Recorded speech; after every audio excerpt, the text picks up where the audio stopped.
últimos tempos, secretário, Jeová demonstrou o seu poder na sua justiça e eles reconheceram.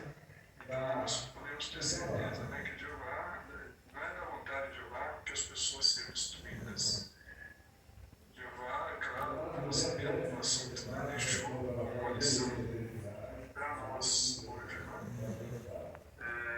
e eles ensinaram algo de bom para a gente, porque eles aceitavam esse espírito. Recordar a lei não é fácil, não recordar. Atacá-lo na mão. Tirar água também não é um serviço muito fácil.